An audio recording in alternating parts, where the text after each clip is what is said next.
नमस्कार मित्रांनो, स्वागत आहे तुमचं क्रिएटर मराठी युट्यूब चॅनेलवर। मित्रांनो, मुख्यमंत्री वयश्री योजना सुरू झालेली आहे। राज्यातील 65 वर्ष वय व त्यावरील ज्येष्ठ नागरिकांना त्यांच्या दैनंदिन जीवनात सामान्य स्थितीत जगण्यासाठी आणि त्यांना वयोमान परत्वे येणाऱ्या अपंगत्व, अशक्तपणा यावर उपाययोजना करण्यासाठी आवश्यक सहाय्य देणे, साधने उपकरणे खरेदी करण्याकरिता तसेच मनस्वास्थ्य केंद्र, योगोपचार केंद्र, इतर त्यांचे मानसिक स्वास्थ्य अबाधित ठेवण्यासाठी राज्यात मुख्यमंत्री वयश्री योजना राबवण्यास मान्यता देण्याबाबत हा जी.आर. प्रकाशित झालेला आहे। मित्रांनो, जी.आर.ची प्रस्तावना बघा काय आहे। 2011च्या जनगणनेनुसार महाराष्ट्राची एकूण लोकसंख्या 11.24 कोटी इतकी आहे। त्यापैकी सध्याच्या स्थितीत 65 वर्ष वय व त्यावरील अंदाजित एकूण 10 ते 12% ज्येष्ठ नागरिक 1.25 ते 1.50 कोटी आहेत। त्यापैकी मोठ्या प्रमाणात ज्येष्ठ नागरिकांना कोणत्या ना कोणत्या अपंगत्वाचा सामना करावा लागतो। सदर बाब विचारात घेऊन केंद्र शासनाने दारिद्र्य रेषेखालील संबंधित दिव्यांग, दुर्बलग्रस्त ज्येष्ठ नागरिकांसाठी शारीरिक अक्षमतेनुसार सहाय्य देणे आणि साधने उपकरणे पुरवण्याची वयश्री योजना सुरू केलेली आहे। त्यानुसार अशा ज्येष्ठ नागरिकांना सक्रिय जीवनात आणण्यासाठी गतिशील संप्रेषण आणि मोकळेपणा जीवन जगता यावे यासाठी उपकरणे प्रदान करून तसेच मनस्वास्थ्य केंद्र, योगोपचार केंद्र इतरद्वारे त्यांचे मानसिक तथा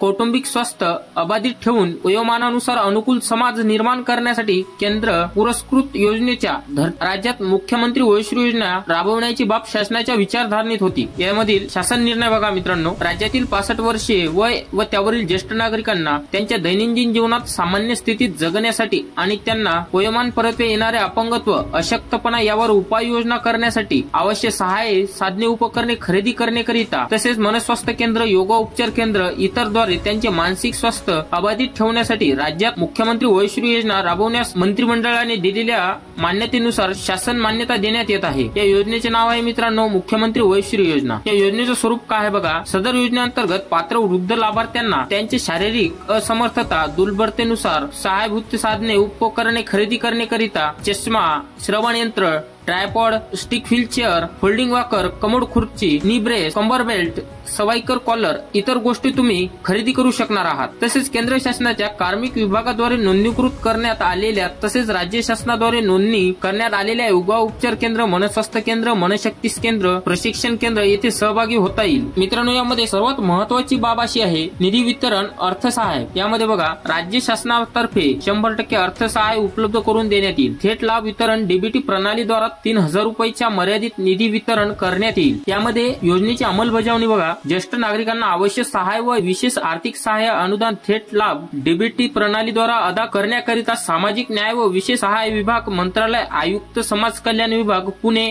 आणि जिल्हा स्तरावरील अंमलबजावणी समिती यांचा सहभाग असणार आहे।